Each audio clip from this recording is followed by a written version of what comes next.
Hi friends, ഇനി ഞാൻ നിങ്ങളായിട്ട് ഷെയർ ചെയ്യുന്നത് നമുക്ക് വളരെ എളുപ്പത്തിൽ ഉണ്ടാക്കാൻ പറ്റുന്ന ഒരു ചിക്കൻ പറാത്തയുടെ റെസിപ്പിയാണ് കേട്ടോ. ഇത് നമുക്ക് മാവ് കുഴക്കുകയോ പരത്തുകയോ ഒന്നും ചെയ്യേണ്ട, വളരെ എളുപ്പത്തിൽ ഉണ്ടാക്കാം. അപ്പോൾ രാത്രിക്കത്തെ ചിക്കനൊക്കെ ബാക്കിയുണ്ടെന്നുണ്ടെങ്കിൽ രാവിലെയൊക്കെ ബ്രേക്ക്ഫാസ്റ്റിന് വളരെ ഈസി ആയിട്ട് ഉണ്ടാക്കാൻ പറ്റുന്ന ഒന്നാണ്.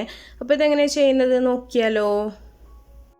ആദ്യം തന്നെ ഒരു പാൻ അടുപ്പത്ത് വെച്ചിട്ട് ഒരു സവാള അരിഞ്ഞതിട്ടിട്ടുണ്ട്. അതിലേക്ക് ആവശ്യത്തിനുള്ള ഓയിൽ ഒഴിക്കുന്നുണ്ട്.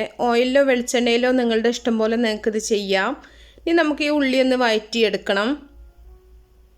അപ്പോൾ ഒരുപാട് അങ്ങോട്ട് മൂപ്പിച്ചെടുക്കണ്ട, ചെറുതായിട്ടൊന്ന് വഴന്ന് വരുമ്പോൾ ഇഞ്ചി വെളുത്തുള്ളി ചതച്ചത് ഇതിലേക്ക് ചേർത്ത് കൊടുക്കുന്നുണ്ട്. ഞാനൊരു ടീസ്പൂൺ ഇഞ്ചി വെളുത്തുള്ളി ചതച്ചതാണ് ഇട്ടിട്ടുള്ളത്. ഞാനിവിടെ വളരെ കുറച്ചിട്ടാണ് ചെയ്യുന്നത് കേട്ടോ, അതുകൊണ്ട് തന്നെ മസാലയും വളരെ കുറഞ്ഞ അളവിലാണ് എടുത്തിട്ടുള്ളത്. അപ്പോൾ ചിക്കൻ നിങ്ങൾ കൂടുതലായിട്ട് ചേർക്കുന്നുണ്ടെങ്കിൽ മസാലയുടെ അളവും കൂട്ടി കൊടുക്കാം. ഇതിലേക്ക് കുറച്ച് കറിവേപ്പില അരിഞ്ഞതും കൂടെ ചേർക്കുന്നുണ്ട്. കറിവേപ്പിലേക്കൊന്നും പ്രത്യേകിച്ച് അളവൊന്നുമില്ല കേട്ടോ, കൂടുതൽ ചേർക്കുകയാണെന്നുണ്ടെങ്കിൽ നല്ല ടേസ്റ്റ് ഉണ്ടാവും. എല്ലാം കൂടെ ഒന്ന് വഴന്ന് വരുന്ന സമയത്ത് നമുക്കിതിലേക്ക് 1 ടേബിൾ സ്പൂൺ ചിക്കൻ മസാല ഇട്ട് കൊടുക്കാം.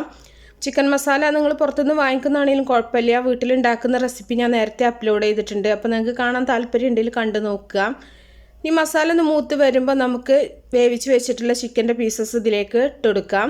ഉപ്പും മഞ്ഞളും ചേർത്തിട്ട് വേവിച്ചിട്ടുള്ള ചിക്കനാണ് കേട്ടോ. അത് എല്ലൊക്കെ മാറ്റി ഒന്ന് കഷ്ണങ്ങളാക്കി എടുക്കുക.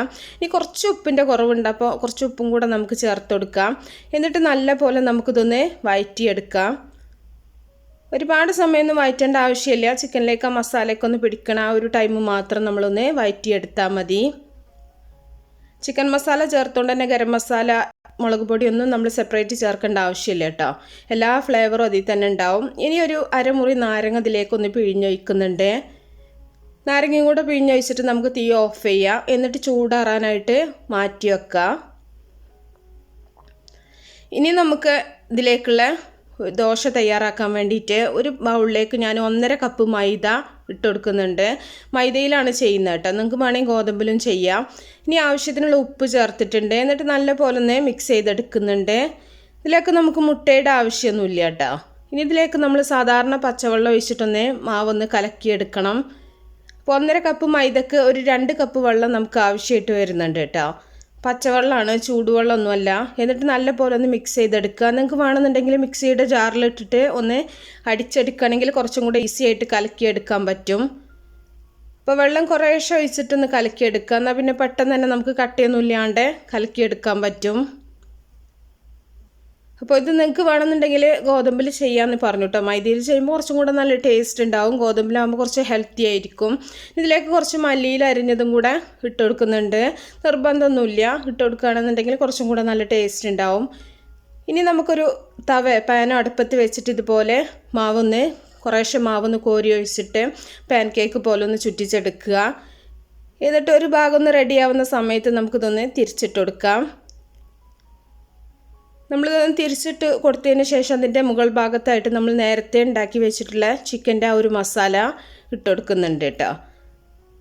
അപ്പോൾ അത് അളവൊക്കെ നിങ്ങളുടെ ഇഷ്ടത്തിനനുസരിച്ചിട്ട് ഇട്ട് കൊടുത്താൽ മതി. ഞാനിവിടെ കുറച്ച് ഇട്ട് കൊടുക്കുന്നുണ്ട്. ഒരുപാട് ഇട്ടിട്ടുണ്ടെന്നുണ്ടെങ്കിൽ ഒരുപാട് അങ്ങോട്ട് പൊങ്ങി നിൽക്കും. അപ്പോൾ നമുക്ക് ഒരുപോലെ എല്ലാ ഭാഗവും വെന്ത് കിട്ടാൻ ബുദ്ധിമുട്ടായിരിക്കും. അപ്പോൾ ഒരു പാകത്തിനുള്ള ഫില്ലിങ് ഇട്ട് കൊടുത്താൽ മതി. ഈ ദോശയുടെ ആ ഒരു സൈഡിൽ നമ്മൾ മാവ് കുറച്ചൊന്ന് ഒഴിച്ചു കൊടുക്കുന്നുണ്ട്. നമ്മളിതൊന്ന് മടക്കിയെടുക്കുമ്പോൾ നല്ല പോലെ ഒന്ന് ഒട്ടിക്കിട്ടാൻ വേണ്ടിയിട്ടാണ് കേട്ടോ. ഇനി നല്ല പോലെ ഒന്ന് ചട്ടക്കം വെച്ചിട്ട് നമ്മളൊന്ന് പ്രസ് ചെയ്ത് കൊടുത്താൽ മതി. അപ്പോൾ ആ ഒരു ഭാഗം നല്ല പോലെ തന്നെ നന്നായിട്ട് തന്നെ അടഞ്ഞു കിട്ടും കേട്ടോ. അല്ലാന്നുണ്ടെങ്കിൽ നമ്മുടെ ചിക്കൻ്റെ ആ ഒരു മസാല നമ്മൾ തിരിച്ചു മറിച്ചിടുന്ന സമയത്ത് പുറത്ത് പോവും. അതുകൊണ്ട് തന്നെ നല്ല പോലെ ഒന്ന് പ്രസ് ചെയ്ത് കൊടുക്കുക. ഇനി നമുക്കിത് തിരിച്ചു മറിച്ചിട്ടിട്ട് കുറച്ച് നെയ്യും കൂടെ ഒക്കെ ഒന്ന് ഒഴിച്ചു കൊടുത്തിട്ട് നല്ല പോലെ ഒന്ന് മൊരിയിച്ചെടുക്കുകയാണെന്നുണ്ടെങ്കിൽ സൂപ്പർ ടേസ്റ്റാണ്. നെയ്യോ ബട്ടറോ ഓയിലോ വെളിച്ചെണ്ണ എന്ത് വേണമെങ്കിലും ഇതിൻ്റെ മുകളിലായിട്ട് നിങ്ങൾക്ക് ഒഴിച്ചു കൊടുക്കാം. നെയ്യാവുമ്പോൾ കുറച്ചും കൂടെ, നെയ്യോ ബട്ടറൊക്കെ ആണെങ്കിൽ കുറച്ചും കൂടെ നല്ല ടേസ്റ്റ് ഉണ്ടാവും. ഓയിലോ വെളിച്ചെണ്ണയാണെന്നുണ്ടെങ്കിൽ പ്രത്യേകിച്ചൊരു ടേസ്റ്റ് ഒന്നും ഉണ്ടാവില്ല കേട്ടോ. അപ്പോൾ അതുകൊണ്ട് തന്നെ നിങ്ങൾ നെയ്യൊക്കെ ചേർത്തിട്ടാണ് ചെയ്യുന്നതെന്നുണ്ടെങ്കിൽ നിങ്ങൾക്ക് നല്ലൊരു ടേസ്റ്റ് ഉണ്ടാവും. ഇനി നല്ല പോലെ 2 ഭാഗവും നമുക്കിതൊന്ന് മൊരിയിച്ചെടുക്കുക. ഒരുപാട് നെയ്യിൻ്റെ ആവശ്യമൊന്നുമില്ല കേട്ടോ. ഒരു 1/2 ടീസ്പൂൺ നെയ്യ് ഒഴിച്ചാൽ തന്നെ നമുക്ക് നന്നായിട്ട് തന്നെ 2 ഭാഗം മൊരിയിച്ചെടുക്കാൻ പറ്റും. അപ്പോൾ 2 ഭാഗം തിരിച്ചും മറിച്ചിട്ടിട്ട് നല്ല പോലെ ആക്കിയെടുക്കുക. ഒരുപാട് സമയമൊന്നും വേണ്ട കേട്ടോ, മൈദ ആയതുകൊണ്ട് തന്നെ പെട്ടെന്ന് തന്നെ വെന്ത് കിട്ടും. ഇനി നമുക്കിത് തവേന്ന് കോരി മാറ്റാം.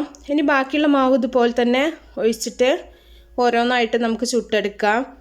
വളരെ എളുപ്പത്തിൽ ചെയ്യാൻ പറ്റും കേട്ടോ. അങ്ങനെ ചെയ്യുകയാണെന്നുണ്ടെങ്കിൽ ചിക്കൻ്റെ ഫില്ലിങ്ങും മാത്രമല്ല കേട്ടോ, ബീഫൊക്കെ ബാക്കിയുള്ളതാണെങ്കിൽ ബീഫ് വെച്ചിട്ടും നിങ്ങൾക്ക് ഇതുപോലെ ചെയ്യാം. ഇനി ഉരുളക്കിഴങ്ങിൻ്റെ മസാല വെച്ചിട്ടൊക്കെ ചെയ്യാം കേട്ടോ. അതൊക്കെ നിങ്ങളുടെ ഇഷ്ടം പോലെ ചെയ്യാം. ചിക്കൻ ആകുമ്പോൾ എല്ലാവരും കുട്ടികളും വലിയവരൊക്കെ ഒരുപോലെ ഇഷ്ടപ്പെടും. അതുകൊണ്ട് ചിക്കനിൽ ചെയ്യുമ്പോൾ കുറച്ചും കൂടെ നല്ലൊരു ടേസ്റ്റ് ഉണ്ടാവും. ബാക്കിയെല്ലാം ഞാനിതുപോലെ തന്നെ ചുട്ടെടുക്കുന്നുണ്ട്. കുറച്ച് ഫാസ്റ്റായിട്ട് കാണിക്കുകയാണ് കേട്ടോ, നിങ്ങളുടെ സമയം വെറുതെ കളയണ്ടെന്ന് വിചാരിച്ചിട്ടാണ്.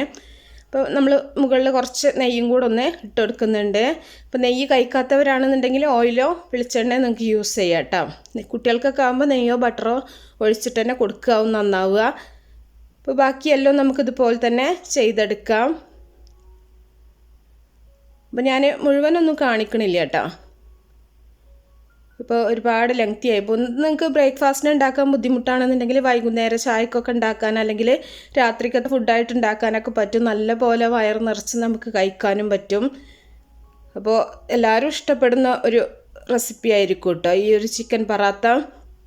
നമുക്ക് മാവ് കുഴക്കുകയോ പരത്തുകയോ അങ്ങനത്തെ ബുദ്ധിമുട്ടൊന്നുമില്ല. വളരെ എളുപ്പത്തിൽ തന്നെ ഉണ്ടാക്കിയെടുക്കാൻ പറ്റും. ഇത് നല്ല മൊരിഞ്ഞ പാടന്നെ കഴിക്കുകയാണ് കുറച്ചും കൂടെ നമുക്ക് നല്ലൊരു ടേസ്റ്റ് ഉണ്ടാവുക. അപ്പോൾ നമുക്കിത് കഷ്ണങ്ങളാക്കിയിട്ട് വേണമെങ്കിൽ സെർവ് ചെയ്യുക, ഇല്ലെങ്കിൽ ഇതുപോലെ തന്നെ നിങ്ങൾക്ക് സെർവ് ചെയ്യുക. അതൊക്കെ നിങ്ങളുടെ ഇഷ്ടം പോലെ ചെയ്യാം. വേണമെന്നുണ്ടെങ്കിൽ നമുക്കിതിൻ്റെ ഒരു സെൻറ്റർ ഭാഗം ഒന്ന് കട്ട് ചെയ്തിട്ട് അങ്ങനെ സെർവ് ചെയ്യാവും, കുറച്ചും കൂടെ ഈസി. അപ്പോൾ എല്ലാവരും ഉണ്ടാക്കി നോക്കുക. ഇഷ്ടപ്പെട്ട തീർച്ചയായിട്ടും ലൈക്ക് ചെയ്യാൻ മറക്കരുത്, അതുപോലെ ഷെയർ ആക്കാനും മറക്കരുത്. അപ്പോൾ നല്ല റെസിപ്പികളൊക്കെ ആയിട്ട് അടുത്തൊരു വീഡിയോയിൽ കാണാം.